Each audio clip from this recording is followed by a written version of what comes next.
A 4-hour weather delay did not deter more than 200,000 fans from coming back to their seats for what would turn out to be an epic day at the Indianapolis Motor Speedway. The race saw crashes from the opening turns of the first lap that claimed a trio of drivers, and then a series of single-car incidents through the middle third of the race started to thin the field as the laps counted down. Final 50 laps saw fuel strategy play out, and the best cars of the month make their way to the front of the pack. The last 20 circuits were a back and forth between Joseph Newgarden and Pato O'Ward that will be remembered for years to come. Trading the lead back and forth as they came to the white flag, O'Ward going to the lead. But with just over a mile to go, Newgarden made one final move at the top of the backstretch that propelled him back in front. And a couple of turns later, Newgarden would claim his second straight Indy 500 victory, a record extended 20th for Team Penske, and a spectacular finish to what had already been an impressive month of May for Newgarden. What's it like when you savor the moment a second time here? It's so sweet. It's amazing. This is the best track in the world. It's so good. There's no guarantees when you show up and run this race, and I was enjoying the opportunity today. I just liked being out there, having a chance to drive.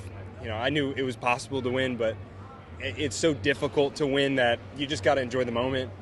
And I had given up the thought of winning this race last year, and then we finally broke through. And now to win it twice, I have no words. This team, they delivered it, and they deserve it. The fastest cars all month. I'm glad we could seal that one because they worked really hard for this. We held our breath for the last 25 laps watching that. In the car, what was the focus to try and maintain as the back and forth went with Pato? Just committed. Committed to being up front at the end. That's what you have to do, and I was ready for the moment.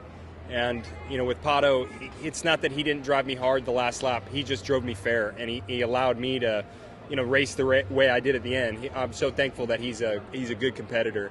So, he could have won this race too. He could have easily have won it. And he drove me, just like a champion. So it was tense. I didn't like it, but as far as the intensity of it, but you got to work with what you got, and it ended up being an intense finish.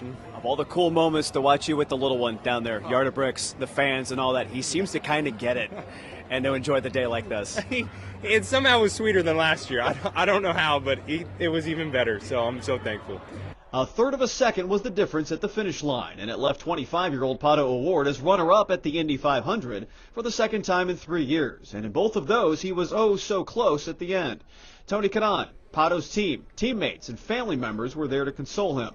Just kept the car clean for 199 laps or 200 laps, and then I was just you can't time when you make those moves. It was the last lap, and in hindsight, obviously you say, go one straightaway later, but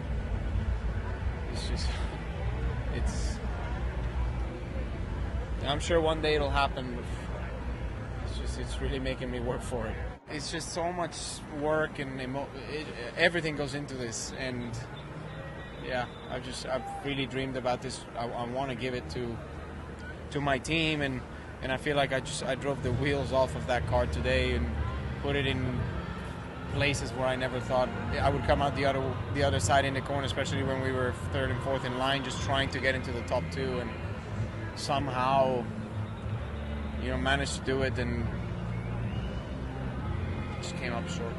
Kyle Larson had a great run going until the very end. Larson led a couple of laps ahead of his final pit stop, but a speeding penalty coming in dropped him back to 18th on the final standing. For Newgarden, he becomes the 500's first back-to-back winner in 22 years, just the 6th all-time to repeat as Indy's champion. At the Speedway, Brad Brown, WRTV Sports.